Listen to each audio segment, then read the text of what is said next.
Welcome to episode 79 of Marathon Talk, brought to you by AbbottWMM Majors. On this week's show, we take some time to talk about Eliud Kipchoge, the GOAT, an 11-time major winner, 2-time Olympic champion, former marathon world record holder, and as of Sunday's TCS New York City Marathon, an Abbott World Marathon Majors 6-star finisher. We'll take a look back on his career, the highs, a few lows, and everything in between whilst discussing his future plans, which he shared with the world's media on Sunday in New York City. Yeah, we're also joined by Jeff Adams. He's the president of Marathon Tours and Travel. They're the organisation who sponsored the Abbott World Marathon Majors Marathon Tours and Travel Age Group World Championships.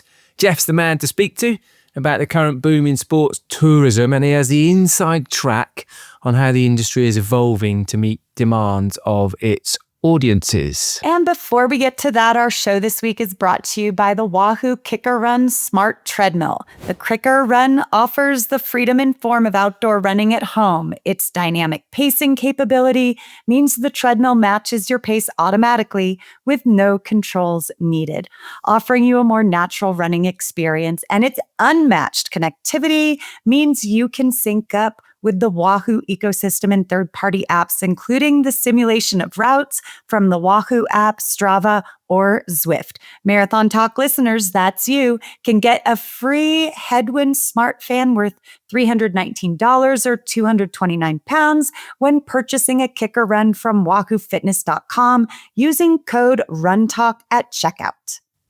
It's been a whole 48 hours since I saw your face.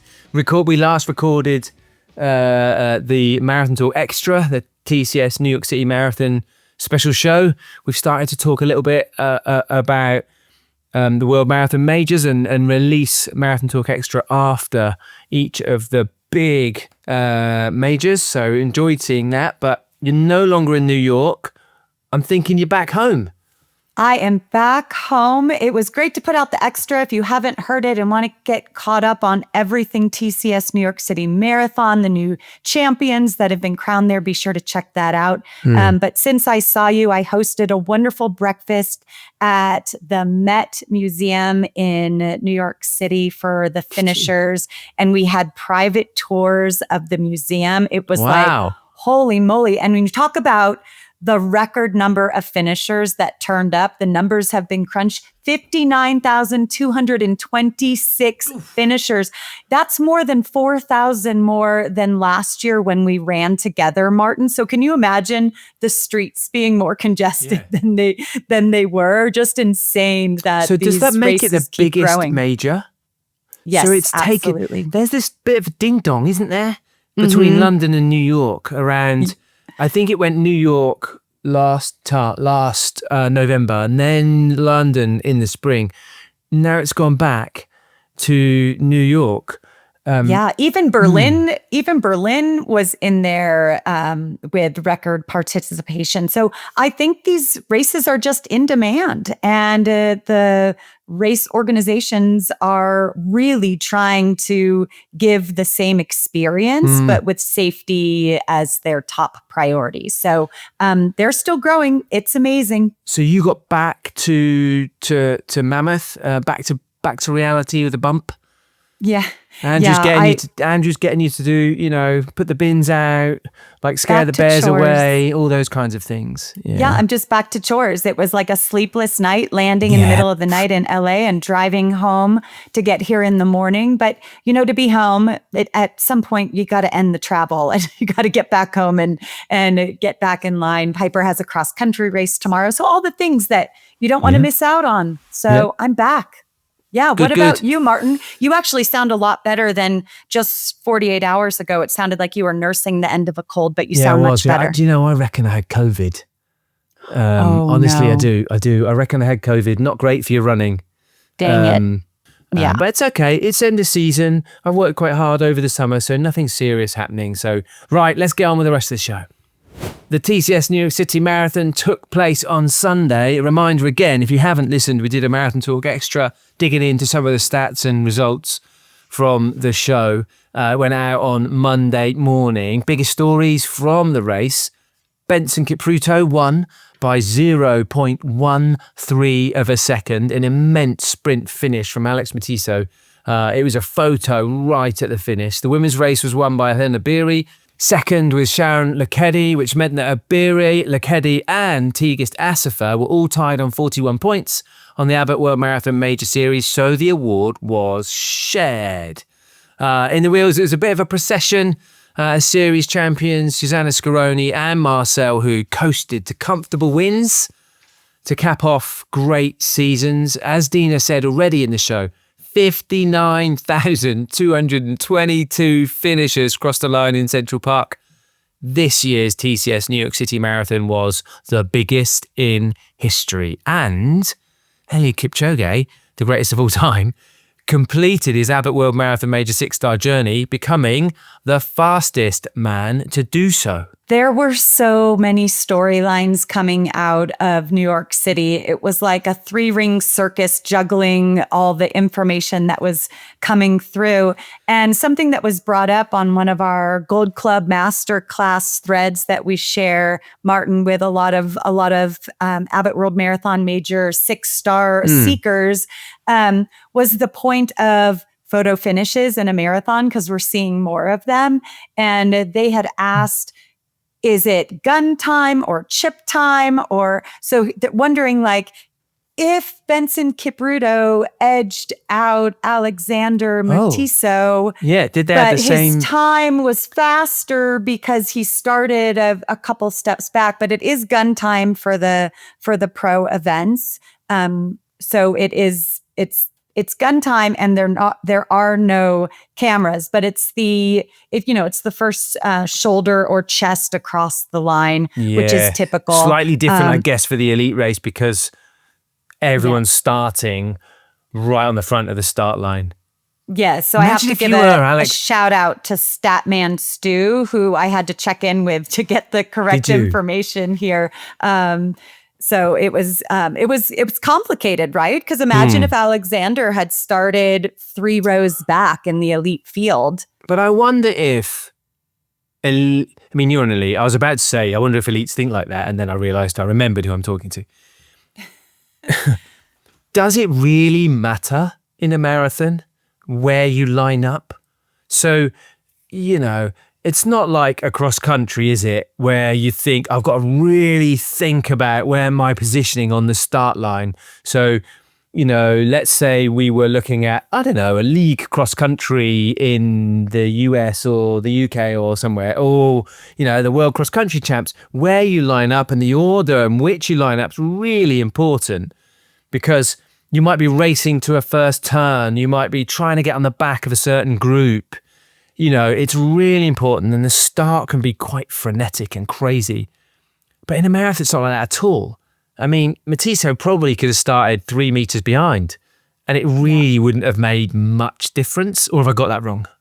No, I think you're right, because strategy is where it comes down to, right? They're working together, or they're edging each other out as they're getting closer to that finish line. So it's more about strategy than it is about how many meters back somebody is starting from you. Chances are, I tried looking before we started recording. I tried looking at the men's start line to see if I could find, if they were all lined up. Yeah, but I couldn't find it quickly enough. But I'm going to jump to the women's race, and how Helen O'Beary and Sharon Lekedi and Tigist Assefa all tied for the Abbott World Marathon Major Series. Also, all 3 women on the podium at the TCS New York City Marathon were under the previous course record of Margaret Okayo from 2003. And when I see that all together in the same weekend, it just makes me so thrilled at the depth of running, which is why these races are so exciting to witness, because you don't know. I thought for sure that Safan Hassan was going to carry away and win this race. And the experience of the others who have run New York before proved to be the winning edge out there. So it's just been thrilling to watch this entire season. I'm kind of sad it's over. Are you? You're looking forward to the spring next year, spring of 2026? Undoubtedly. Was there anything in New York? I think you've probably been, do you know how many years you've been going to New York now? Like, can you remember I your have been first going one? to New York since 2001 in Wow. some capacity. Sometimes I'm running, sometimes I'm working television, sometimes I'm there as a race ambassador or for their charity, the New York Roadrunners charity, Team for Kids. So a lot of different capacities. But So I 24 hate years. missing out. Next year will be your 25th year going to New York for the marathon. Wow. I don't like to miss out on things, Martin. That's a lot of years. I think I had a 20-year break. I went in 2005 and then I went back in 2025. 20 But you show years up out. to London. You show up to London every year. It's just more.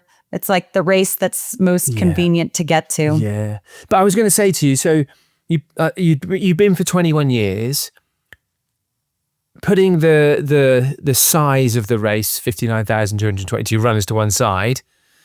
What was it about your experience in New York City this year that was different to any of the other experiences that you've had in New York City? And it could have been from a mass runner point of view, from an expo, or anything at all to do with the whole experience of being in New York. I mean, I know that last year was the best ever, but apart from that, what was it about this year? The only thing missing from this year's New York City Marathon experience was you, Martin. I did miss having you. Yeah. It really was. Not just our run, but our coffee in the park and all the time in between. I really did miss you there. So we're going to have to return or think, because this episode is going to be about travel. We're going to have to think about what race we would like to travel to next together, to get pass our miles together.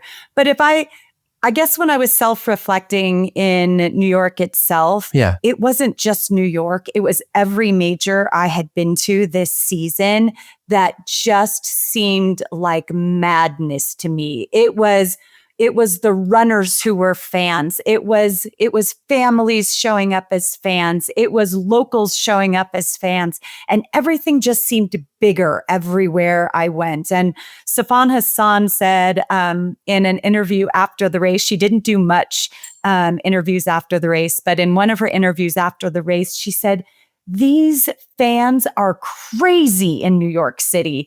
And then she went on to say, "Next time I run New York, I'm going to run it a little differently, at least in my preparation. I'm not going to drink coffee before the race. I'm going to drink chamomile tea because those fans are all the caffeine I need." So it was really cute that she was just in awe of the lines and lines of people screaming for her on that course.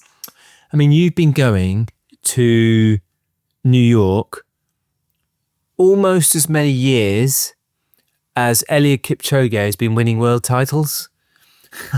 He was there this year. We're going to talk a little bit about his run. He didn't have a great run, but to be honest, I don't think he went there for a great run. He's already cemented himself as, probably the world's greatest marathoner to this point. We were just looking back at some of the things he's achieved. And I had to remind myself, actually, because he won the 2003 Junior World Cross Country Championships. 22 years ago, he won the World Championships. And then 5,000 meter gold at the 2003 World Athletics Championships. Right. It really does show his trajectory as an athlete was very typical of the time, right? You get your strength from cross country and your speed from the track. Before he captured 2 gold medals in the Olympics in Rio in 2016 and Tokyo in 2020, he was a silver medalist at the 2004 Athens Olympics in the 5,000 meters, and then showed up again in 2008 in Beijing. I think he got bronze. And Did he get silver or bronze in? Oh, he was Athens? bronze, and then he upgraded to bronze. silver. Right, He upgraded right. to silver when he got to Beijing. Thank you, Martin. Yeah, so just really just getting that speed under him, and then just arrived at the marathon at the right time in his career. Well, it used to be like his progression is I guess, quite traditional, right? In the junior cross country, and we talk about how people progress into marathon, and the traditional route, cross-country running, track running, marathon running. What we're seeing now, of course, is that the modern marathon runner, elite marathon runner, is going straight into the marathon. They might be 21 years old, Right. Kipchoge set a world junior record over 5,000 meters in 2003 when he ran 12:52. He beat Hicham El Guerrouj in the 2003 World Championships on the track over 5,000 meters. And Hicham El Guerrouj, one of the greatest, I think he's still the world record holder over 1,500 meters. So, like rapid running on the track. Then he transitioned to marathon running, where it all just started to go so right. He won the first Berlin in 2015. I think he set his world record in 2018, was it, in Berlin, his first world record? His first one. And then he won it again in 2022 and 2023, won the Olympic Games twice, but he got other Olympic medals on the track in Athens, as we said, and Beijing as well. So yeah, it's like bonkers, winning marathon gold too in Rio in 2016 and Tokyo in 2020. I think he's probably won. Has he won more medals at Worlds and over any distance put together than anybody else? Probably. I don't know, but if Statman Stu would here, he would tell us. He would tell us immediately, but obviously he is recognized as the greatest for a reason. Winning Berlin 5 times, London 4 times, Chicago and Tokyo, Olympic gold on 2 occasions, lowering his world record. We almost expected it out of him when he showed up. But I loved this weekend in New York City when they put that 6-star medal around him with his special Kenyan flag designed ribbon that was around it, a little special touch for Eliud getting a one-of-a-kind 6-star medal. He wore it with pride, and he was so proud of that journey. Yeah, so it was a special moment, and I loved that he is really embracing a changed relationship in his career. He has said he's not retiring, but I like that he's sticking with it. He's not hanging up his shoes and going to open a hotel or a business in his village. He is sticking with the sport that he loves, that he has really built up and brought a lot of attention to, and really passing that baton and getting other people excited about sharing a new experience with him. What do you think is his single greatest achievement? So we haven't even discussed his Ineos 159 challenge, where he ran, where he became the first person in history to break the 2-hour barrier over the marathon distance. A little bit more about that after you've given me your answer to the question. I think for me, when he ran Berlin in 2018 and he broke the world record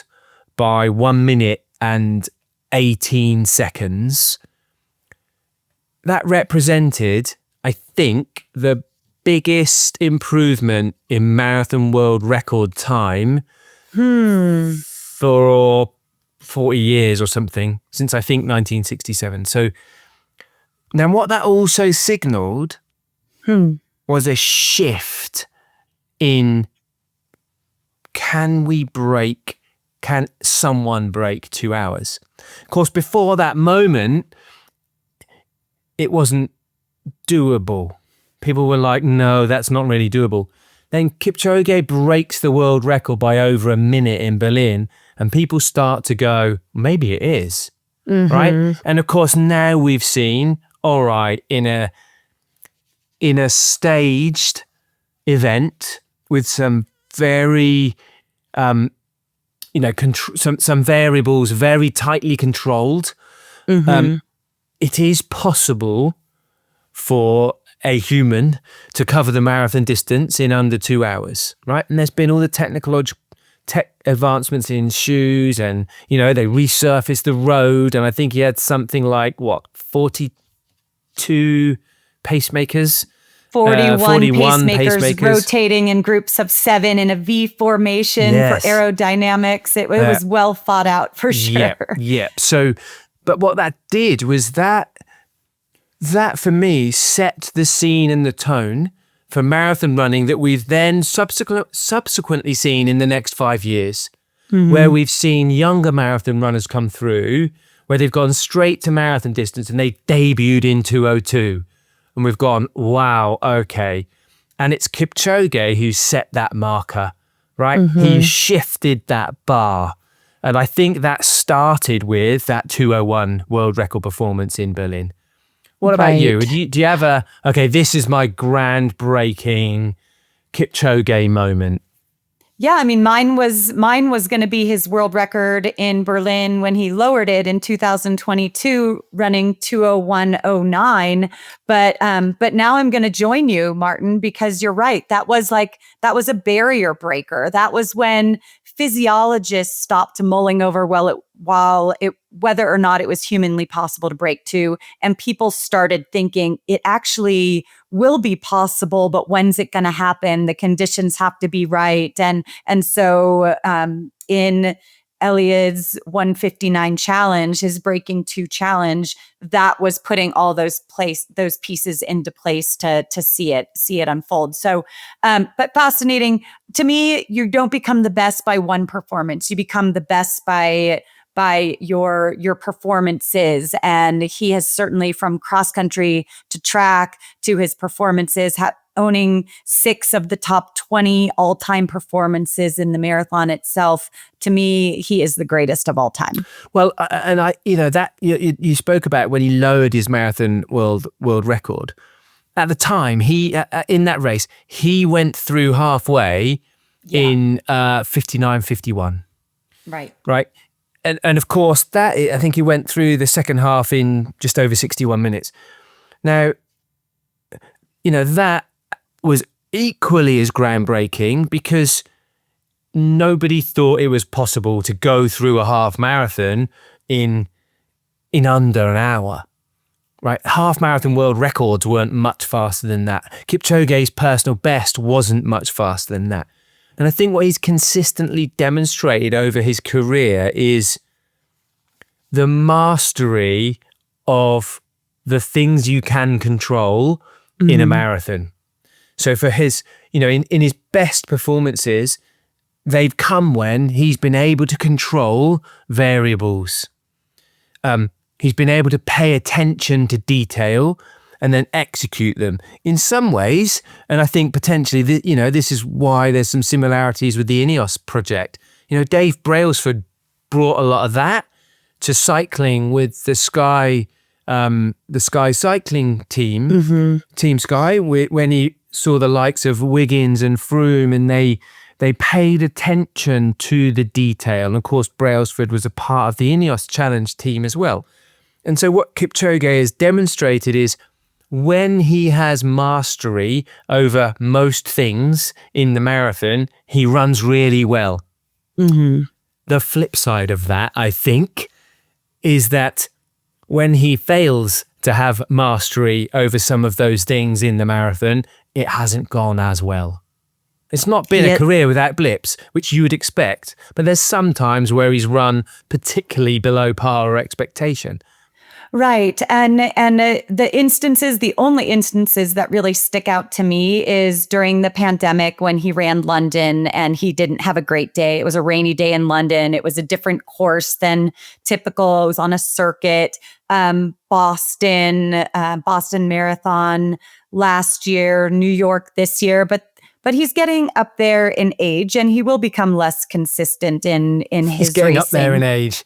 He's going to love that. He's getting up there in age. Well, no, I mean, look at the gamut that we just talked about. He has been at this at such a high level for so many years, and he was even preparing for his evolution in his career before this weekend's New York City Marathon. So I think if he wasn't so in a cycle of hitting times. You know, he's most of the height of his career, he was just in a loop and chasing a sub-2 marathon, going back and forth between Berlin and London to try to do that. And so he didn't get those Bostons and New Yorks in the prime of his cycle. I think you're probably right, but I do feel like the other thing he got right that we've never really, or we infrequently see, many marathon runners don't, they fail to get this right. It's the connection with the wider marathon audience. And what I think Kipchoge did really well is used a narrative to explain him as a person, right? And that all started with humility. You know, I think there's some really clever, creative, and I hope, you know, really honest ways of talking about Kipchoge as a person, you know, Kipchoge as a man, as a human, you know, and what that did was that really cleverly positioned Kipchoge not only as the world's fastest marathon runner, but also as a human being, you know, and, you know, attaching a narrative around his performances, you know, not to being just another really fast marathon runner, but to being a person with a set of values and, you know, a way in which he approached marathon running, softly spoken, humble, you know, honest to his roots, grounded in community and people. And he's stuck by that, hasn't he? And I think having that narrative and that connection with every other marathon runner means he's not just, I am Eliud Kipchoge, the greatest marathon runner of all time and the only human being to have run, you know, under 2 hours and multiple Olympic champion and multiple world marathon majors, but I'm also a human too. I'm also a person, and I've explained this and presented this. And I think that's what's given him not only his success, but his affinity with marathon runners worldwide. That's what makes him a loved marathon runner as well as a quick marathon runner. That makes sense? Yeah, absolutely. He had an unflinching humility in the spotlight year after year after year, and the sport was always bigger than him in his mind, and he made it so to try to bring people in to really use the sport to make the world a better place. And when you ask him who he would like to run with, if he could run a marathon with anyone in the world, who would it be? His answer was Barack Obama. I think he's just like searching for wisdom and a way to be more inclusive and to be hopeful and to make the world a better place. And using running as that vehicle is a privilege for all of us to be in the same sport. Well, he's kind of been able to draw parallels, hasn't he, with a lot of his work outside of running.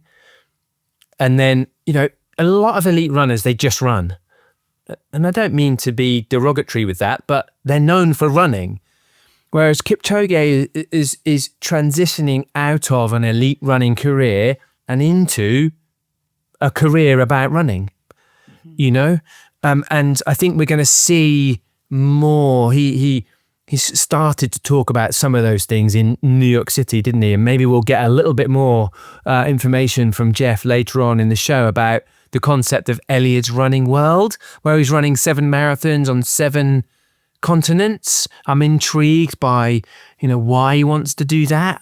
What it is that I really believe he wants to do it to get people engaged in those areas. I think he doesn't want it to be the spectacle about him. I really do believe he genuinely wants that continent to engage in running and to use it to elevate who they are and what they do in their jobs, in their communities. And I think he's the right person to do that. Well, maybe we can get him on the show. That would be a scoop, wouldn't it? We must know people, Deena. Instead of just sitting here talking about him and hypothesizing. Like maybe he thinks this, maybe he thinks that. Maybe we should, you know, have a go little straight to the goat's mouth. Knock. Yeah, do you know anybody? Look, all right. What a celebration of an incredible, the longevity of an incredible marathon career, and I'm certain that we won't have seen him participate in his last major, maybe the last one with any elite kind of focus, but maybe he'll be back. Maybe you come and do New York one year with us, Deena, and we can stop at the West Inn for a wee. I was going to say oysters and martinis, but I'll stop and let you pee, Martin. Brilliant. Right, let's move on with this show. Jeff Adams is the president and owner of Marathon Tours and Travel, the world's leading provider of running-focused travel experiences. With more than 4 decades of expertise in global endurance travel, Marathon Tours and Travel has helped tens of thousands of runners cross finish lines on every continent, from the Abbott World Marathon Majors to bucket list adventures like Antarctica, Kilimanjaro, Patagonia, and the Australian Outback. He is our guest on this episode of Marathon Talk to share his love of adventure and running. Jeff, welcome to Marathon Talk. Thank you for having me. Yes, we are so excited. Martin and I are teaming up because we couldn't quite win the fight on who got to interview you because we have so many questions. But we have spent a lot of this episode talking about Eliud Kipchoge and his new adventure doing 7 marathons in 7 continents. Do you have anything to say about that? Might you be his wingman in all of this? I hope to be his race director in Antarctica. I'm excited. I know what that 7 Continents Club journey meant for me. And I know what it means when I'm now welcoming 280, 300 runners at the finish line in Antarctica and some of the other races to them. I get to hear those stories. So for him to make this his next chapter, I'm excited for him. I'm excited for the running community. Are you excited for a boost in participation? I mean, I think like the running fans out there just might be flocking to wherever he ends up. I could see a pilgrimage. I could see a pilgrimage of all 7 continents, which is already well established within the running community, and yet the running boom just continues to accelerate. So this is actually a trend that we've been seeing accelerate quite a bit, especially with the expansion races that have been evaluated and are beginning to join the Abbott World Marathon Majors, Sydney being the most recent example. Cape Town, I think, very well positioned. With the addition of those 2 races, one of us that is pursuing the Abbott World Marathon Major 6-star journey is now going from having ran on 3 continents with the original 6 to a 4th continent, Oceania with Australia, and obviously Africa would be a 5th continent. So the bridge from that pilgrimage, that journey to becoming a 7 Continents Club finisher, that bridge just was reduced from 4 additional continents to 2. So we've been seeing a lot of runners early on. They were enjoying the 7 Continents Club journey, and then the Abbott World Marathon Majors journey took off. So the pendulum went swinging that way, and now we're seeing it swing back. That the runners are enjoying these series challenges. They're enjoying the global citizenship advanced, MBA class they're going to, so to speak, and they're looking at us at expos and on trips, saying, "What's next?" And what's next seems to be the 7 Continents Club journey. Jeff, I have a question for you. I think you may have touched on it before we started recording. Did you? So when you first went to the Antarctica Marathon, was that in the 90s? Did I get that wrong? Yeah. I ran in 2013 when I was still a client. I took over as president and day-to-day operations in 2016. Marathon Tours is actually just as of this weekend in New York City. We just celebrated our 47th year. So the first trip 47 years ago was 2 buses with elite runners from the greater Boston Track Club, and I believe also a keg of beer, going to New York for the New York City Marathon. Fast forward in 1995, the founder made an off-the-hand comment to a reporter, a journalist, who then, I think it was New York Times, said, "What about a race in Antarctica?" And the interest was so great that that triggered the first one being scheduled in 1995. At the same time, few people were on their way back from Antarctica, realizing they just ran a race on the seventh continent. And so in that same year, the Seven Continents Club was also created, which recognizes runners who run a marathon, all seven. A few years later, half marathon was added.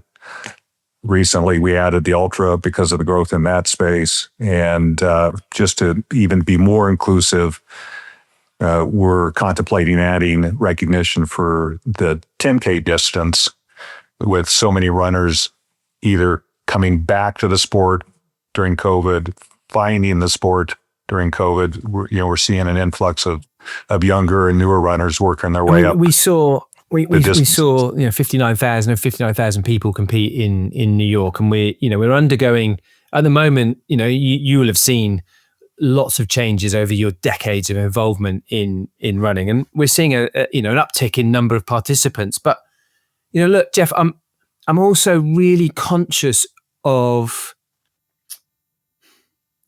the sensitivity, particularly of Antarctica and of some of the environments that you work in, and that you take people to. So, how do you balance the growth in interest, particularly if someone like Kipchoge goes and runs the event, the growth in interest at the same time with the importance of acknowledging the communities, acknowledging the local spaces of a protected place like Antarctica?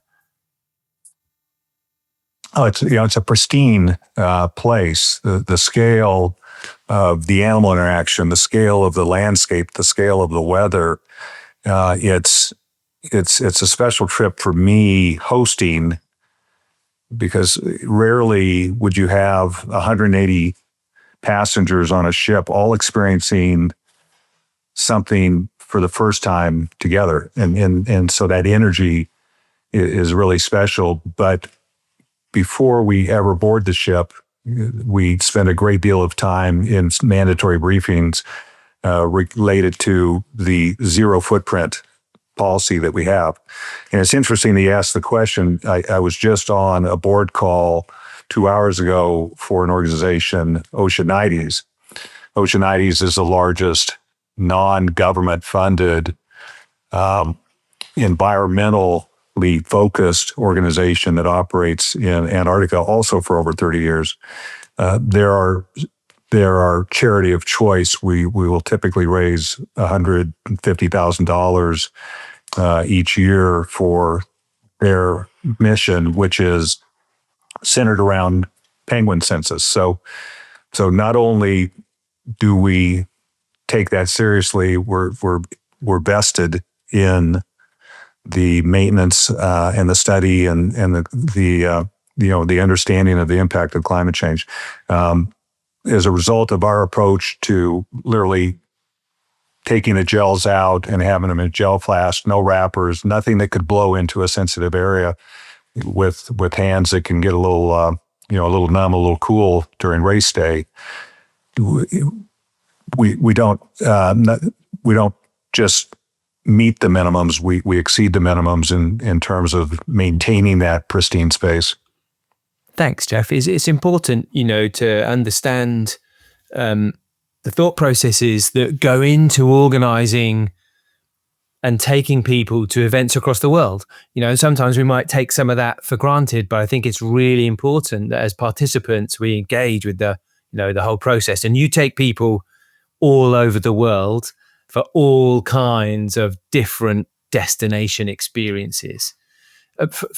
What is it that you define as, from your experience, as some of the most important components of a destination marathon? Like when you're considering, should we do a marathon here, or should we, what's the most important components of a destination event? Well, if you look at all of the events on our calendar, whether it be the Abbott World Marathon Majors, Antarctica, or the other races that our clients value us providing, the race is the catalyst as to where we go and when we go. But if we do our job right, by the end of the trip, the race is a footnote to the cultural experience and the camaraderie. And that's what keeps the clients coming back for 47 years, introducing family, friends, colleagues, friends from the community to the sport and to our service. So it's that balance between providing a high value experience. So for the amount I'm willing to invest, I feel like I got a lot of value. There's a benefit to our taking the stress out of the logistics, whether that's the logistics of getting into a country like Bhutan, which would require a tour operator, or into a race that sells out quickly like London. So the entry that we provide with each of the packages, we've found that if we can take the stress out of the logistics, if we can make you feel good about the investment that you're making, that you're getting a lot for your value, then the third thing or third pillar of our success is allowed to flourish, and that's the camaraderie. I'm relaxed. I'm not stressed. I'm going to enjoy the fact that I'm traveling with other like-minded people in a much more intimate way. And that's what we hope to hear after each trip is the race was a catalyst. You took the stress out of the logistics. You provided a lot of value for the investment of time and money that I made. And I feel like I just had a family reunion with all the family members that I really enjoy because we have a lot in common. We hear that after each trip, and we don't take that lightly. That's our goal with every trip. So many great memories coming out of those trips that I've heard from those who have joined. You talked in Antarctica about exceeding expectations environmentally, and just in you describing that, painting such a beautiful picture of the experience itself.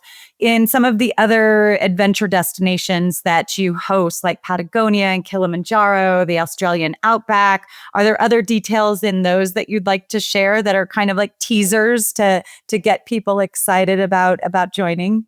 It gets back to that what next component of it.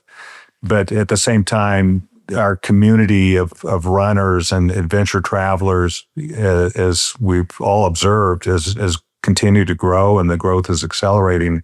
Not everybody is pursuing the Abbott World Marathon Majors journey, or conversely, not everybody would be interested in an Antarctica or a Patagonia or a Madagascar race. So it's for me, the adventure races, having not only running as an interest, but I also enjoy rock and ice climbing quite a bit. Mentally, I find them both the same.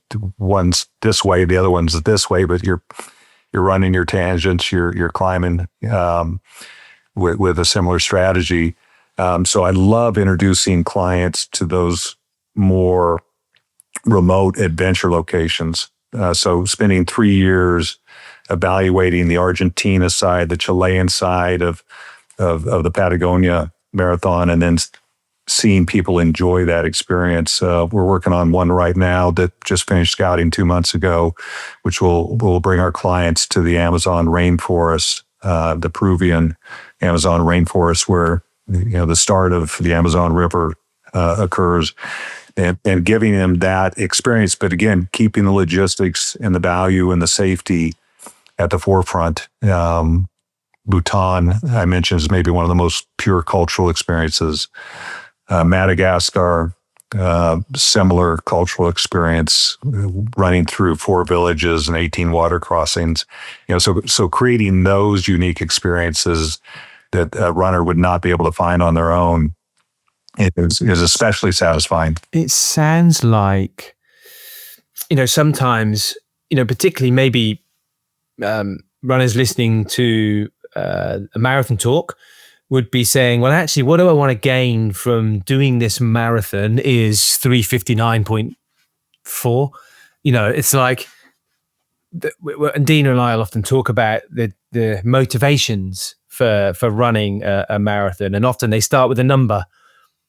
Whereas, and we talk about the way in which participation in marathon running can transform you as a person, whereas what I'm hearing, Jeff, from you is it's almost like the events that you research, that you plan, that you identify destinations for, they may change you and transform you, but it's the surrounding experience of doing the marathon or event as opposed to just the marathon or event that helps you on that transformational journey. Is that right? Would you say that people, in hindsight, of all your years of doing it, people get more from the experience than they do for the running, or more from the running than they do from the experience, if that makes sense? The experience, and I'll go back to Antarctica and then maybe touch on Madagascar. As I mentioned, oftentimes the race becomes a footnote. I mean, if you think about Antarctica, we typically had a couple-year wait list. So you're making that advanced planning, right? You're putting down your deposit. Ultimately, it's time to depart home and head to Buenos Aires, where we have everybody fly into, typically 25 different countries represented on each respective trip. So we don't want to leave anybody behind. We come into Buenos Aires and spend a few days getting to know each other there before flying to Ushuaia, the southernmost city in the world, where we board a ship that's going to be home for the next 10 nights. A few days later, we're finally approaching Antarctica. Myself and the team go ashore, meet with the bases, make sure we understand the logistics that are going to be taking place, set up the course. That night, we have a thorough briefing. And the next morning, you're approaching the beach in a Zodiac as sun's coming up, like a Navy commando.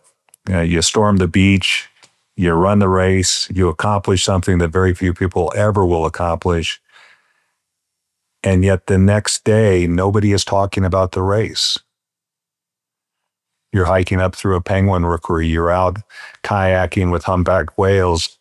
The race is a distant memory, even though it was less than 24 hours ago. And that can't help but change you. And, as you've got the whales and the penguins and the mayhem of the leopard seals, playing out right there in front of you, the next 4 days is a blur of being immersed in that environment. Madagascar, I remember especially in Madagascar, I was out setting up the course and had a village worth of children helping me. And I gave one of them my phone and showed them how to take pictures and movies, which they'd not seen a phone, not knowing if I was going to see it again. And I didn't see it for the next hour. And what came back to me, what I saw that they had recorded, just left a lasting impression. And I for a moment, I was like, I just want to scoop these children up and bring them back and give them a different life, which was so naive. They were healthy. They were curious. They were not only sobering, but it's healthy. It truly is. We are truly creating ambassadors to those regions and better global citizens. But that's the running community as a whole anyway. So how does hosting you host the marathon or sponsor marathon tours and travel age group championships, and that's the side where everyone's just competitive, looking at their watches. How do you balance that type of runner to to put yourself in this space to travel to New York. You did go home to New York because you lived there for some time. But how do you balance that in your passions? Well, as I mentioned, we're celebrating our 47th birthday. So the first group or first trip that we hosted was with 2 buses full of Greater Boston Track Club runners. These were all sub 3 hour runners, so elite runners by definition, and that's the origins of our company, our founder, and many of the initial trips. It's I think symbolic though of where we are in the running space today, in that it's become much more inclusive, whether it's the different distances or the different age groups, the demographic.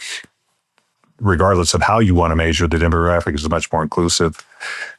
So one, it felt like that was an important next step for us. It was stepping up to take over that age group world championship sponsorship. The other reason is because of our 47 years of history, basically creating the travel niche for runners within tourism. We now have 7 Continents Club members in 110 countries.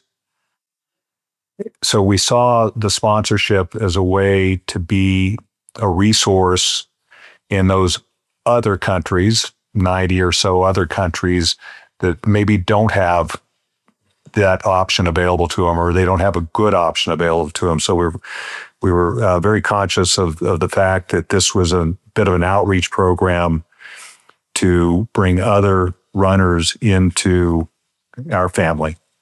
And it also fits with another investment that we've been making, especially post-COVID, is the globalization of our company. So we're a Boston-based company for the last 47 years, but today we now have 4 different offices in Oceania, 2 in Asia, 1 in Europe, with more to come, and working on offices in South Africa as well. So we're making the investment to be more aligned with where our clients live and work, and the hours that they're wanting to be able to reach out and call and discuss one of the trips.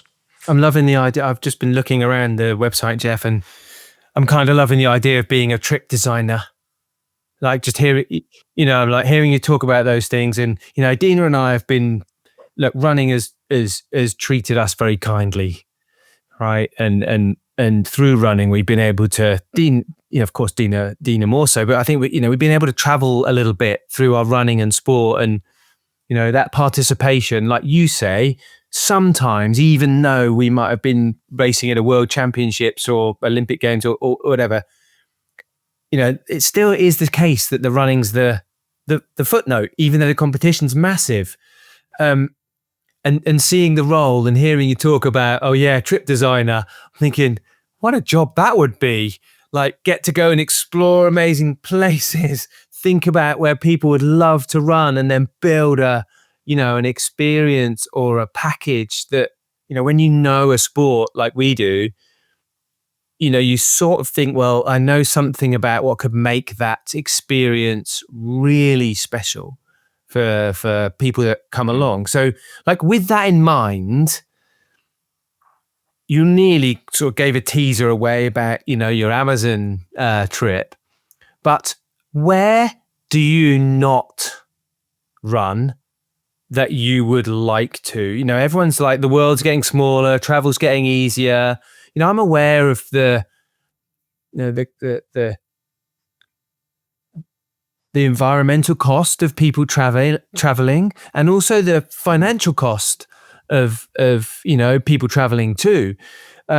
What is it that you would like to see as an opportunity for people to experience running in a place that you currently don't do in a way that you don't do it? Yeah, I think next up for us on our to-do list is one of the 2 or 3 locations I'm most interested in is going to be in Asia. And just as we've tried to do with the Patagonia experience, where you're at the base of Torres del Paine, southern portion of the longest mountain range in the world, the Andes, to create that experience and those images and those memories, but do it in a way that is environmentally responsible and also responsible in terms of not creating too much risk for the runner and the supporters. So race day, we might be at the most 500 feet above sea level. We're not acclimatizing to an advanced altitude, but on non-race days, we have those options. I was interested in doing the same thing with the Amazon rainforest, which encompasses 7 different countries in South America. Well, how do you do that in a way that's socially responsible? So we've found a fabulous partner who is organizing an association with the lodges to drive sustainability and responsible tourism. That's a partner we're excited to be able to work with and support financially with some of our fundraising efforts. So next up for me is somewhere in Asia, and a couple of countries, of note would be potentially Vietnam.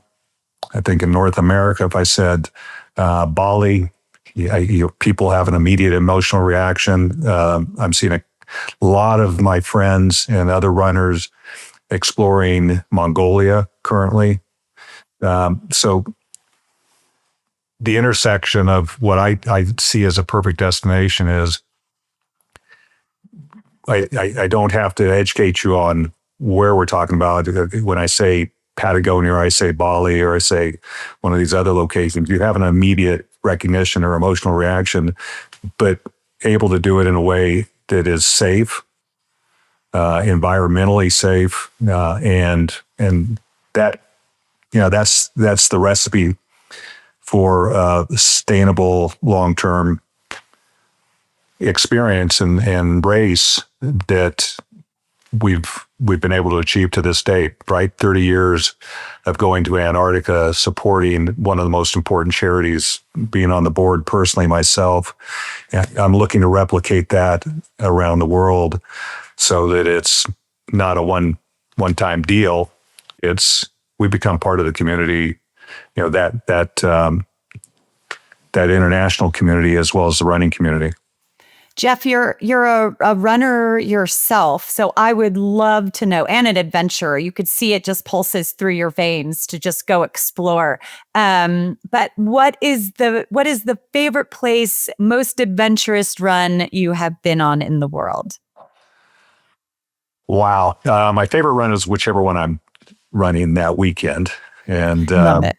So I'll leave in 3 weeks for Shanghai. Ran that last year. I'm looking forward to running it again. And then speaking at a conference in Ho Chi Minh City. So I'll run that the next weekend. And then I'm hoping to, the Triple Crown will be Mexico City the third week for another set of meetings.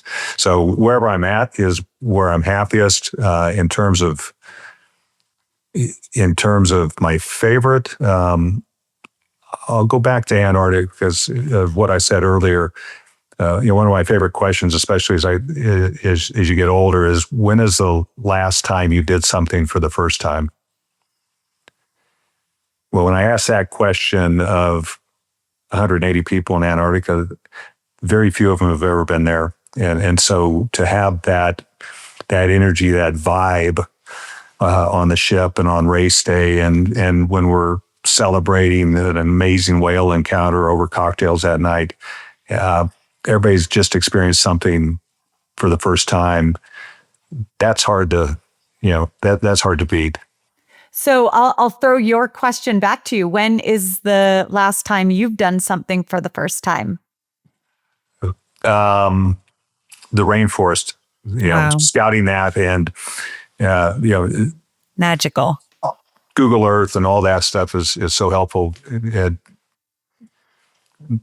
narrowed it down to 2 or 3 potential regions, but to be able to fly in and go down river and come ashore on one of the lodges and connect with the owner of that lodge and a strong woman behind organizing the sustainability of those lodges and this the responsible tourism and then be able to run through the trails that she knows like the back of her hand, but be able to run those trails was special. I'm loving it, Jeff. But we're probably out of time, I think. Deena's got a passport already. I was going to say... I've got it ready. Where are we going, Martin? Martin, where are we going? Jeff, we're gonna follow Jeff somewhere in the world. Your passport must have more stamps in it than I've had hot dinners, Jeff. It's enjoyable, and I've got a little grandson, a little 5-year-old. So I ask him each year before the start of the year, what would you like this year? And 3 years ago it was a book from each area that really was a local children's story. And this last year it's been postcards, and he wanted a globe that lit up, and so we'll sit down and say, where are you going next? And I'll show him on that, and then he'll get his postcard. Sometimes the postcards come in 6 months later because you're so far off the grid, but but being able to share it with Hux and have him seeing the world in a much different way, it's about paying it forward, right? That brings that brings a personal touch. Maybe you should be giving your guests little postcards to send home, to share the experience with. Oh, the Antartica. Get them some stamps, give them some postcards, say, send this home. Old school. Jeff, it's been great. Modern day note in a bottle, right? Great to speak to you. If you're interested in any of the marathon tours and travel packages, pop along to marathontours.com. Jeff, thanks for joining us on the show. Thank you both. I appreciate what you're doing to help the running community. Likewise. Thank you. That was a great talk with Jeff. I actually had the chance of meeting him at the Chicago Marathon, had such a nice conversation with him that I was really excited for our chat with him. I hope you had as much fun as I did, Martin. Yeah, enjoyed really finding out a little bit more about Jeff and about what he does. Right, we'll leave it there for this week. Don't forget to subscribe on Spotify, Apple Podcasts, your favorite podcast platform. You can also follow our social channels for more. Just search Marathon Talk on Instagram, Facebook, or TikTok. Give us a follow. Deena, has the snow been falling in California again, or is it all cleared? Nope, it has melted. It is warm, but either way, I am buzzing off to Scottsdale, Arizona next week for the Every Women's Marathon. So there to cheer on a lot of first-timers. Almost half of the women running will be first-time marathoners. So a gateway to their 6-star journey, perhaps. You never know. What do you have planned the next couple of weeks? Well, it's 47 days till Christmas. Yeah.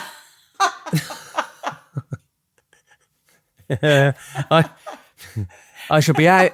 I shall be putting up decorations, getting Shopping. the tree, making sure I've done all my shopping, maybe starting to prepare the Christmas cake. Those sort of normal things I do with 47 days to go. I have a feeling that a week before Christmas, you're going to be like, oh no, when I ask you how you've been.